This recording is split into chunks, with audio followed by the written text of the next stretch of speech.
Hello guys, I'm gonna explain the answer because I actually did a lot of mistakes last week when I was helping some kids, so that's why I put like little asterisk by people's name. For the most part, a lot of you were thinking, I was like, Friday, I guess I did a lot of mistakes, but that's a perfect opportunity to learn from others, right? Too bad we're not in the classroom, so we can actually have the discussion back and forth right away. I like the way that a lot of you actually tried to solve it, so good job. Thank you for those that actually tried to think over Friday. Last Friday I posted this little activity with the apples. Each apple was 10, so I gave kudos to that one. Yay, at least we got that one. There were 3 apples, so each apple is the value of 10, right? And I noticed that I have an apple here, so I have an apple here, so still 10. Then this is the part where I started messing up. Since you noticed I have 10, but I have 2 groups of bananas, each group of banana has to be 4, right? So if you look at this one closely, it still has the same size as that banana. So that's still 1, 2, 3, 4 bananas. This is where I started messing up. That little banana, if you look closely, it only has 3. It doesn't have 4. So that value of that banana has to be 3. The group of banana, that group set. So that's one of the mistakes I did. And actually, some of my students actually told me like, no, Miss Muñiz, just put it in. Then I did another mistake. If you look at this coconuts, you see 2 coconuts, or actually 1 whole coconut, but the slice, right? So 2 slices. So the whole coconut is 2, but each little slice is 1. So the whole thing is 2. So 4 minus 2 is 2. So that will work. But if you look at this one, that's why another mistake. Sorry, guys. It's 1. So 1 half of the coconut is just 1, right? Like half. So now I have 1 plus 3 plus, 1 plus 10 plus 3. And that's the same as 14. So some of you will put in 16, 15, and we have a lot of mistakes, but that's okay. I mean, the part I wanted you to do is just to think. So hopefully you're able to see the pattern.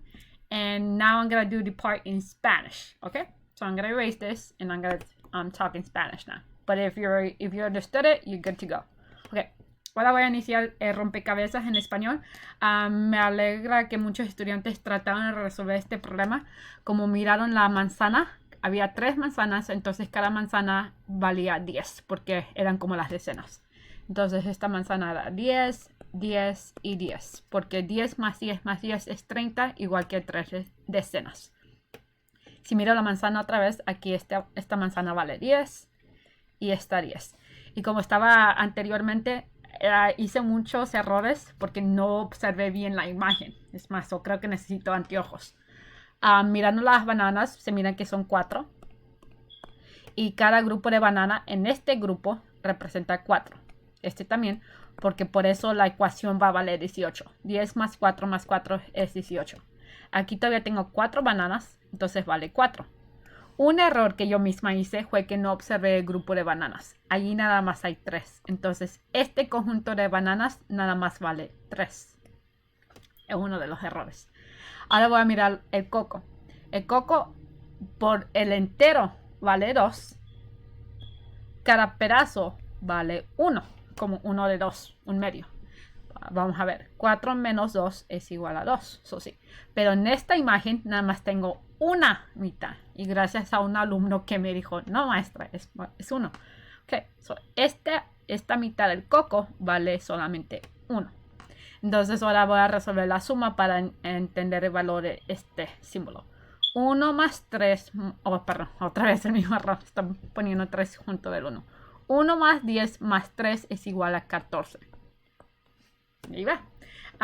Gracias a los estudiantes que intentaron resolver esta pregunta. Espero que este video haya explicado. Como vieron, yo misma cometí muchos errores, pero eso es parte de lo que extraño del salón, que no hemos tenido la oportunidad para mirar las ideas y compartir lo que estamos haciendo bien o cómo observamos nuestra manera de pensar.